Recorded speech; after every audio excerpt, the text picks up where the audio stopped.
Iran की मिसाइलों से अरब देशों में अमेरिका के 85 ठिकाने धू धू कर जल रहे हैं। बहरीन में अमेरिकी ठिकाने जल रहे हैं। कुवैत में अमेरिकी बेस पर जबरदस्त हमले हुए हैं। कतर में जो अमेरिकी सेना के अड्डे हैं वहां पर सीधा मिसाइल स्ट्राइक्स हुई हैं। और हालात यह है कि अमेरिकी सेना को, अमेरिकी हवाई जहाजों को बड़े नुकसान की खबर आ रही है। और कई जगह तो यह हाल है कि इलेक्ट्रिसिटी भी बुरी तरह से प्रभावित हुई है, खासकर बहरीन में और कुवैत में। और जो खबरें हैं उसके मुताबिक बड़ा नुकसान हुआ है ईरान की मिसाइल से। अब ईरान का वो गुस्सा देखने को मिलेगा, ऐसा बताया जा रहा है, जिसकी मांग ईरान की 9 करोड़ जनता कर रही थी। देखिए, खैबर मिसाइल और शाहिद ड्रोन ने 4 अरब देशों में हाहाकार मचा दिया है। खबरें इस तरह की भी हैं कि जॉर्डन के कुछ ठिकानों पर भी हमले कर दिए गए। यानी 4 देश, बहरीन, कुवैत, कतर, जॉर्डन में हमले की खबरें हैं। हॉर्मुज में अमेरिका के कई वॉरशिप्स के ऊपर अबू मेहदी मिसाइल्स फायर कर दी गई है। हॉर्मुज की अभी लेटेस्ट अपडेट आनी बाकी है कि वहां कितने जहाजों को निशाना बनाया गया है। देखिए, मैं आपको आगे बताऊं कहां कहां नुकसान हुआ, कैसे नुकसान हुआ और डोनाल्ड ट्रंप अब क्या कह रहे हैं। लेकिन एक बड़ी गौर करने वाली बात है, ये मेरी व्यक्तिगत राय है, मैं पहले से आपको बताऊं। देखिए, ये जंग जब अब शुरू हुई है, ये ऐसे समय में जंग छिड़ी है फिर से जब ईरान के सुप्रीम लीडर अली खामेनेई साहब का जनाजा करबला में है। उनके पार्थिव शरीर को जब करबला ले जाया गया, इमाम हुसैन की दरगाह के पास उनका पार्थिव शरीर था। ऐसे समय में ये जंग फिर से छिड़ी है। क्या ये किसी तरह से कुदरत का इशारा है कि ये जंग अब करबला की जंग है? ये जंग अब सच्चाई और झूठ के बीच आखिरी लड़ाई है। क्या ये इशारा है इस बार? देखिए, ये कितना बड़ा संयोग है कि अली खामेनेई साहब का पार्थिव शरीर अपनी अंतिम रस्मों के लिए जब करबला पहुंचता है, वो करबला जहां पूरी दुनिया वहां इमाम हुसैन का जो है वो एग्जाम्पल देती है, उनकी शहादत को याद करती है, उनकी वीरता को याद करती है। आज उसी करबला में जब इमाम हुसैन की दरगाह के पास और वहाँ पर उस जगह पर करबला की पवित्र ज़मीन पर जब अली खामेनेई साहब का पार्थिव शरीर पहुँचता है तो एक बार फिर हमले शुरू हो जाते हैं, जंग शुरू हो जाती है। क्या ये इशारा है कि वाकई अब ये जंग करबला की जंग है? देखिए, हालात ये है कि डोनाल्ड ट्रंप ने ये अनाउंसमेंट कर दिया है कि अब ये सीज फायर खत्म हो चुका है। उन्होंने कहा, for me I think it's over, I don't want to deal with them any more. मैं अब ईरान के लोगों से कोई बात नहीं करना चाहता, ये डोनाल्ड ट्रंप ने कहा। उन्होंने कहा कि मेरे लिए एमओयू और सीज फायर जो है वो दोनों अब खत्म हो चुके हैं। साथ ही उन्होंने आरोप लगाए, उन्होंने ईरान के लोगों को झूठा कहा है, ईरान के लोगों को धोखेबाज कहा है, जबकि हकीकत यह है कि अगर कोई एक सच्चा इंसान था वो थे ईरान के सुप्रीम लीडर, जो हमेशा अपनी बात पर कायम रहे। कोई अगर एक शख्स था जिसने कभी धोखेबाजी नहीं की तो वो थे ईरान के सुप्रीम लीडर अली खामेनेई साहब। काश ये बात डोनाल्ड ट्रंप अगर समझ पाते तो आज फिर से ये जंग वाली नौबत नहीं आती। हालात ये हैं, देखिए, जिस तरह से मैंने आपको पिछले वीडियो में बताया कि 5 करीब जहाज़ों की नंबर्स सामने आए हैं जिस पर ईरान की तरफ से हमला किया गया। और उसके बाद फिर अमेरिका ने खार्ग आइलैंड पर, केशम आइलैंड पर, बंदर अब्बास पर और सीरी आइलैंड पर जबरदस्त हमले किए। करीब 80 मिसाइल्स दागी गई। इसका फौरन बदला ईरान की तरफ से लिया गया। ईरान की सेना ने 85 लोकेशंस पर जो है वो मिसाइल दाग दी। अमेरिका ने 80 लोकेशंस पर हमला किए, 80 मिसाइल्स दागी। ईरान की सेना ने 85 ठिकानों पर जो है वो मिसाइल से हमले कर दिए, ड्रोन्स बरसा दिए। उसके बाद हालात अब ये है, अरब देशों में पैनिक का माहौल है। कई जगह एयर स्पेस बंद कर दिए गए। हॉर्मुज में जंगी हालात बिल्कुल वैसे ही हो चुके हैं जो 40 दिन के दौरान थे। और अब ये माना जा रहा है, जो अभी लेटेस्ट अपडेट आया है इस पूरे मामले में, कि अमेरिका और इजराइल के सेना के अधिकारियों के बीच एक बड़ी बैठक हुई है और शायद रात तक का भी इंतजार ना हो। ईरान पर इजराइल की ओर से बड़ा हमला तय हो चुका है और इजराइल की सेना, कभी भी इजराइल के फाइटर जेट्स जो हैं वो एक बार फिर ईरान में एंटर करने को तैयार हैं और हमले को तैयार हैं। ये बिल्कुल वैसा ही हाल है जो जंग के समय हुआ था और शायद नेतन्याहू यही चाहते थे। कि एमओयू फेल हो जाए और उसके बाद जो है एक बार फिर जंग छिड़ जाए, यानी अमेरिका और इजराइल बड़े हमले की तैयारी में है और शायद अगले चंद घंटे के अंदर आप देख सकते हैं कि एक बहुत बड़ा स्ट्राइक हो सकती है, ईरान के ऊपर हमला हो सकता है और इसका पलटवार करने के लिए ईरान ने जबरदस्त तैयारी कर रखी है। देखिए जो खबरें आ रही हैं उसके मुताबिक मैंने आपको पहले से ही बताया था कि 100 से ज़्यादा मिसाइल्स जो हैं वो अलग अलग लोकेशंस पर, खास लोकेशंस पर टारगेट करके लॉक कर दी गई हैं। अरब के ठिकाने, अरब के जितने पावर स्टेशन हैं वो निशाने पर हैं, इलेक्ट्रिक स्टेशंस जो हैं वो निशाने पे हैं, ऑयल रिफाइनरीज जो हैं वो निशाने पर हैं, इसके अलावा जो ब्रिजेस हैं अरब देशों के वो निशाने पे हैं। ये बिल्कुल वैसा ही होगा जो डोनाल्ड ट्रंप कह रहे हैं। डोनाल्ड ट्रंप कह रहे हैं मैं ईरान के जो है पावर स्टेशन उड़ा दूंगा, नतीजा ये होगा कि जितने अरब मुल्क हैं वहां के पावर स्टेशन पर निशाना होगा। मैं ईरान के ब्रिजेस उड़ा दूंगा, नतीजा ये होगा कि अरब देशों के ब्रिज पर निशाना होगा। वो ये कह रहे हैं कि मैं जितने ऑयल रिफाइनरीज हैं उसको उड़ा दूंगा, नतीजा ये होगा कि अरब देशों की ऑयल रिफाइनरीज पर हमला होगा और अरब देशों के जितने मिलिट्री बेसेस हैं वो निशाने पर है। आईआरजीसी की तरफ से साफ कर दिया गया है कि अगर आप अमेरिका की मदद करते हैं तो आप भी हमारे निशाने पर होंगे। देखिए ये होना तय था, ये होना तय था। जब एमओयू में ये बात साफ लिखी हुई थी कि ईरान का कंट्रोल हॉर्मुज के ऊपर होगा, वहां से ईरान अपनी सेना हटाएगा, जहाज निकलेंगे और ये बात साफ थी कि ईरान की निगरानी में हर जहाज को निकलने दिया जाएगा। लेकिन उसका उल्लंघन करते हुए अमेरिका ने एक नया बाईपास रूट बनाने की कोशिश की चालाकी से ओमान के करीब से, जिसका नतीजा ये हुआ कि ईरान ने उन जहाजों पर हमला किया। ईरान की तरफ से कहा गया कि ये बिना हमारी जानकारी के गलत तरीके से ये जहाज निकालने की कोशिश की जा रही है, इसीलिए उनको टारगेट किया गया। ये ईरान का कहना है। दूसरी तरफ अमेरिका की तरफ से कहा गया कि जहाजों पर हमला हुआ, हमने इसका बदला लिया और अलग अलग 80 लोकेशंस पर जो है हमले हुए हैं, जिसमें आईआरजीसी के कई सैनिक भी मारे गए हैं। इस तरह की खबर है जो खास तौर पर ईरान की नेवी से जुड़े हुए थे, उनकी कैजुअलिटी हुई है। इस तरह की खबरें फिलहाल निकल के सामने आ रही हैं। हालांकि बंदर अब्बास में जो एयरपोर्ट है, मिलिट्री जिसका इस्तेमाल करती है और साथ में जो वहां पर नेवी का बेस है वो सुरक्षित है, जो जानकारियां सामने आई हैं उसके हिसाब से। यानी फिलहाल जो बयान आ रहे हैं, खास तौर पर देखिए ईरान की तरफ से जो बयान आया, ईरान का ये कहना है कि अब डोनाल्ड ट्रंप के पास कोई चारा नहीं है, आपको ईरान की लीडरशिप को स्वीकार करना पड़ेगा, उसको मान्यता देनी पड़ेगी। आपको ये मानना पड़ेगा कि हॉर्मुज जो है वो ईरान का है और ईरान के पास ही रहेगा। जब तक ये बात अमेरिका स्वीकार नहीं कर लेगा तब तक ये जंग इसी तरह से चलती रहेगी। एक बार फिर अमेरिका ने, डोनाल्ड ट्रंप ने ईरान की लीडरशिप पर सवाल उठाया है और उन्हें सिक पीपल कहा, सिक शब्द का यानी बीमार शब्द का इस्तेमाल किया है।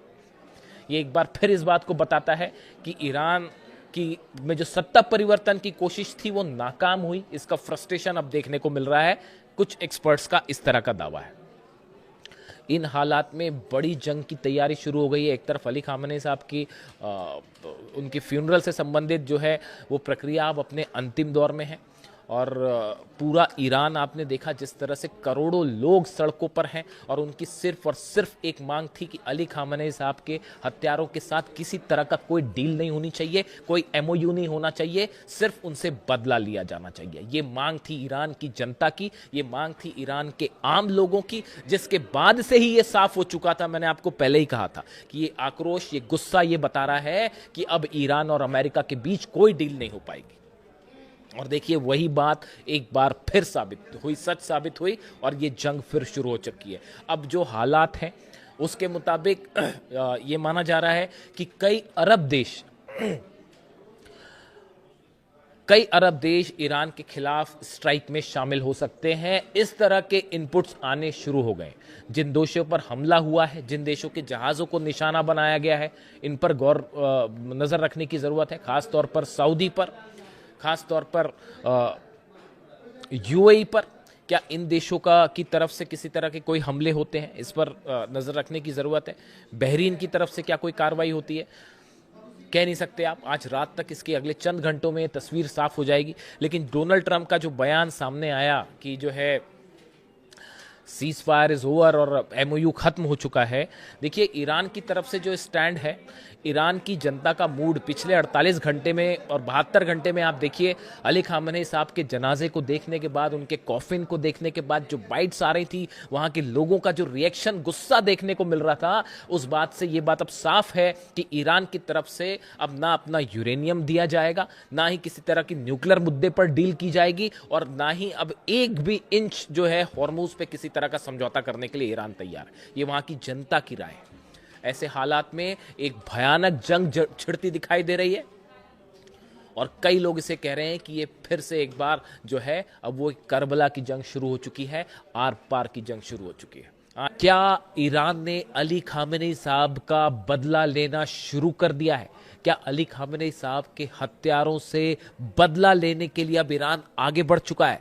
ये वो सवाल है जो सोशल मीडिया में पूछा जा रहा है, तेहरान में पूछा जा रहा है, लेबनान, सीरिया, गाजा, हर जगह ये सवाल पूछा जा रहा है। और देखिए जो हालात है, जिस तरह से सीरिया में धमाके हुए, हॉर्मूज में धमाके हो रहे हैं, हमले हो रहे हैं, लेबनान में हमले हो रहे हैं, गजा में हमले हो रहे हैं, ये इस ओर इशारा कर रहे हैं कि आने वाले दिनों में एक बड़ी जंग फिर से छिड़ सकती है, और अब की ये जंग होगी खामेनी साहब के कत्ल के बदले की जंग, खामेनी साहब के कातिलों से बदले की जंग। लेकिन इस वक्त शुरुआत करते हैं इस वक्त की सबसे बड़ी खबर के साथ। देखिए, एक तरफ अली खामेनी साहब के जनाजे को इराक लाया गया है, नजफ लाया गया है, जहां से उन्हें करबला ले जाया जाएगा, और इसी बीच अमेरिका ने बड़ा हमला कर दिया है ईरान के ऊपर। जो खबरें हैं उसके मुताबिक करीब 80 मिसाइल्स दागी हैं अमेरिका ने ईरान के 4 अलग अलग आइलैंड्स पे। बंदर अब्बास पर हमले किए गए, केशम आइलैंड पर हमले किए गए हैं, सिरी आइलैंड पर हमले किए गए हैं, और खार्ग पर हमले किए गए हैं। सेंटकॉम की तरफ से जो बयान आया है उसके मुताबिक 80 ठिकानों पर मिसाइल्स दागी गई हैं, यानी बताया जा रहा है कि 80 से ज्यादा मिसाइल्स जो है वो अमेरिका ने फायर की है। जिसके बाद हालात ये हैं कि अब एक बार फिर ईरान और अमेरिका के बीच भयानक जंग छिड़ गई है। जिस तरह से अली खामेनी साहब के जनाजे के दौरान, फ्यूनरल के दौरान हमने देखा पूरे ईरान में सिर्फ एक आवाज उठ रही है, अमेरिका से समझौता नहीं चाहिए बल्कि बदला चाहिए। इजराइल से बदला लो, अली खामेनी साहब के हत्यारों से बदला लो, खून का बदला खून। पूरे 9 करोड़ ईरानी इस समय सिर्फ एक मांग कर रहे हैं, और ऐसे हालात में जनाजे के बीच 80 मिसाइल से हमला किया गया ईरान के ऊपर। ईरान की तरफ से जो बयान आए हैं उसके मुताबिक शहरी ठिकानों पर हमला किया गया है, आम लोगों को जो है आम लोगों से जुड़े ठिकानों पर हमला किया गया है, जिसमें सैकड़ों लोग घायल हो गए हैं। इस तरह की खबरें हैं, जिसके बाद अब ईरान की तरफ से बहुत बड़ी कार्रवाई की वार्निंग दी गई है, और ईरान की सेना ने बयान जारी करके कहा है कि अब ऐसा बदला लिया जाएगा कि इतिहास याद रखेगा, इतिहास गवाही देगा। यानी ये माना जा रहा है कि अब पूरा अरब एक भयानक जंग में झुलसने को तैयार बैठा है। ईरान की सेना में पहले ही गुस्सा था, और जिस तरह से ये हमले हुए बंदर अब्बास, केशम और सिरिक आइलैंड पर, उसके बाद अब एक जंग, बड़ी जंग तय है। देखिए, ईरान ने कल 4 जहाजों पर हमला किया था हॉर्मूज में, जो गलत तरीके से बिना ईरान की इजाजत के पार करना चाह रहे थे हॉर्मूज को। यह भी अमेरिका की साजिश है। देखिए, ईरान ने साफ कहा था कि यहां से जो जहाज निकले वो हमारी जानकारी में निकले, हमारी परमिशन से निकले, जहाजों के निकलने पर कोई रोक नहीं है, लेकिन जानकारी देकर निकले। लेकिन एक बार फिर हॉर्मूज में अमेरिका ने साजिश की, ओमान के साथ मिलकर नए रास्ते से जहाज को पार करने की कोशिश की, हॉर्मूज को पार करने की कोशिश की। नतीजा यह था कि ईरान की सेना ने अबू मेहदी मिसाइल से सऊदी अरब के टैंकर को जला डाला, कतर के टैंकर को, ऑयल टैंकर को जला डाला। इसके साथ ही 2 और जहाजों पर हमला हुआ है। बताया जा रहा है कि ये 4 जहाजों पर जो हमला हुआ चंद घंटों के अंदर, उसके बाद अमेरिका की तरफ से यह हमला किया गया। देखिए, एक तरफ तो तुर्की में नाटो की बैठक जारी है, वहां पर तमाम रणनीतियां बनाई जा रही हैं, और इसी बीच अब ईरान पर हमला, वो ये बता रहा है कि एक मामला अब जो है वो एमओयू पूरी तरह से फेल हो चुका है। और सबसे बड़ी बात यह है कि ये हमले ऐसे समय पे किए गए हैं जब ईरान के सुप्रीम लीडर अली खामनेई साहब के जनाजे की तमाम रस्में अता की जा रही हैं। उनका पार्थिव शरीर जो है वो नजफ लाया गया है, जहां से पार्थिव शरीर को करबला ले जाया जाएगा और उसके बाद मशहद में उनका अंतिम संस्कार किया जाएगा, उन्हें सुपुर्द खाक किया जाएगा। ऐसे हालात में देखिए करबला उनका शव ले जाया जा रहा है, उनका पार्थिव शरीर जो है करबला ले जाया जा रहा है और इसी बीच एक बार फिर जंग शुरू हो गई है। यानी अब देखिए ईरान के लोगों का ये कहना है कि ये भी एक बड़ा संयोग है कि अली खामनेई साहब का जो जनाजा है वो करबला पहुंच रहा है और फिर से जंग छिड़ गई है। इसीलिए लोग कह रहे हैं कि ये खुदा की मर्जी है कि जंग ही आखिरी रास्ता है। करबला की जंग का इतिहास पूरी दुनिया जानती है, किस तरह से इमाम हुसैन ने शहादत दी वहां पर, लेकिन यजीद के सामने नहीं झुके। अब पूरा ईरान एक बार फिर यही मांग कर रहा है कि डोनाल्ड ट्रंप से बदला लो, नेतन्याहू से बदला दो, एक के खून के बूंद का बदला लिया जाए जो अली खामनेई साहब का बहाया गया। देखिए हालात ये है, करोड़ों लोग ईरान पे सड़कों पर हैं और इस हमले के बाद सिर्फ एक मांग उठ रही है कि बड़ा बदला लिया जाए, बड़ी जंग की जाए। जो खबरें आ रही हैं उसके मुताबिक हॉर्मूज में ईरान की तरफ से एक बार फिर मिसाइल्स दाग दी गई हैं। इसका कंफर्मेशन थोड़े समय में आएगा, लेकिन जो जानकारी आ रही है उसके मुताबिक हॉर्मूज में ईरान की तरफ से हमले शुरू हो गए। ईरान की सेना की तरफ से बयान आया है कि क्रशिंग जो है वो रिस्पांस दिया जाएगा, यानी ऐसा हमला किया जाएगा जो हमेशा याद रखा जाएगा। और सबसे बड़ी बात है, कई एक्सपर्ट का मानना है कि अली खामनेई साहब के जनाजे के बीच में ये हमले हुए हैं, इससे अब गुस्सा जो है वो कई गुना बढ़ गया है और लोगों का कहना है कि ये अली खामनेई साहब का एक बार फिर अपमान किया गया है और इसका बदला लिया जाएगा। जो खबरें हैं उसके मुताबिक पहले ही 100 से ज्यादा खुर्रम शहर मिसाइल्स ईरान ने तैनात कर रखी थी, डिफेंस सिस्टम तैनात कर रखे थे तेहरान के आसपास। अब क्या माना यह जा रहा है कि एक बड़ी मिसाइल स्ट्राइक ईरान की तरफ से देखने को मिलेगी जो अमेरिका के बेसिस को लेकर होगी। देखिए जितने अमेरिका के बेस हैं, खास तौर पर कतर में, जॉर्डन में, सऊदी में, यूएई में, अब सब के सब खतरे में हैं और एक बार फिर हालात ऐसे हो गए हैं कि जल्द ही पूरे अरब के ठिकाने जल सकते हैं। जिस तरह से डोनाल्ड ट्रंप ने ये बात कही थी, कल धमकी दी उन्होंने कि ईरान के पावर स्टेशंस निशाने पर हैं, ब्रिजेस निशाने पर हैं, जो बड़े बड़े प्लांट्स हैं वो निशाने पर हैं, उसके बाद ही ये माना जा रहा था कि डोनाल्ड ट्रंप हमला करेगा। देखिए हमने अपने पिछले वीडियो में ही आपको ये बताया था कि अगले 24 घंटे में, हमने कल रात को देखिए वीडियो में मैंने आपको बताया था कि आज की रात एक बार फिर बड़ी स्ट्राइक हो सकती है, जंग शुरू हो सकती है और एक बार फिर दावा बिल्कुल सच साबित हुआ। एक बार फिर अमेरिका की मंशा सामने आ गई, अमेरिका क्या चाहता है, इजराइल क्या चाहता है और एक बार फिर खुलेआम एमओयू का उल्लंघन किया गया। जहाज हॉर्मूज में ईरान ने हमले किए, लेकिन उसकी बड़ी वजह थी ईरान को धोखा देकर जहाज निकालने की कोशिश थी, इसीलिए ईरान की सेना ने हमले किए। यानी ईरान का जो कहना है कि हॉर्मूज में दगाबाजी की जा रही थी, एमओयू का उल्लंघन किया जा रहा था, इसीलिए जहाजों को निशाना बनाया गया।